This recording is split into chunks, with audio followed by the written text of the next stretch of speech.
வணக்கம். Welcome to break time. Telegram ஆப்போட நிறுவன தலைவர் பாவெல் துரோவ் அவரை ஃப்ரான்ஸ் போலீஸ் கைது பண்ணியிருக்காங்க. அசர்பைஜான்லேருந்து ஃப்ரான்ஸ் போகும்போது தனி ஃப்ளைட்டில் போயிருக்காரு. அப்பயுமே அவரை ஏர்போர்ட்லேயே சுற்றி வளைச்சி பிடிச்சி கைது பண்ணியிருக்காங்க. என்ன ரீசன் பார்த்தா, அந்த ஆப்பை யூஸ் பண்ணுறவங்கள நிறைய பேர் நிறையா இல்லீகல் ஆக்டிவிட்டீஸில் ஈடுபடுறாங்க. அதை முறையாக கண்காணிக்கலை அப்படின்னு சொல்லிட்டு தான் நிறுவன தலைவரையே இப்போ கைது பண்ணியிருக்காங்க.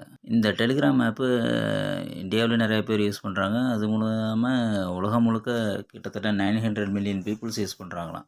ஏன்னா வாட்ஸ்அப்லலாம் கூட பெரிய டேட்டாலாம் அனுப்ப முடியாது.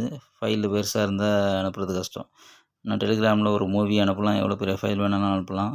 அதனாலே இதில் நிறைய பண மோசடி, போதைப்பொருள் கடத்தல், அப்புறம் நிறைய என்னென்ன இல்லீகல் ஆக்டிவிட்டீஸ் இருக்கோ எல்லாமே இதில் நிறைய பேர் பண்ணிகிட்ருக்காங்க அப்படின்னு சொல்லி அவரை கைது பண்ணி இப்போ விசாரிச்சிட்ருக்காங்க. டெலிகிராம் ஆப்பில் மட்டுமா இல்லீகல் ஆக்டிவிட்டீஸ் நடக்குது, வாட்ஸ்அப்லேயும் தான் நடக்குது, ஃபேஸ்புக்லேயும் நடக்குது.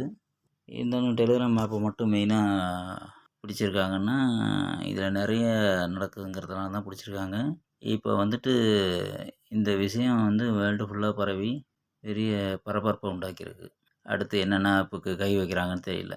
உங்களுக்கு இந்த சேனல் பிடிச்சிருந்தா மறக்காமல் லைக் பண்ணுங்கள், கமெண்ட் பண்ணுங்கள், ஷேர் பண்ணுங்கள், சப்ஸ்கிரைப் பண்ணுங்கள்.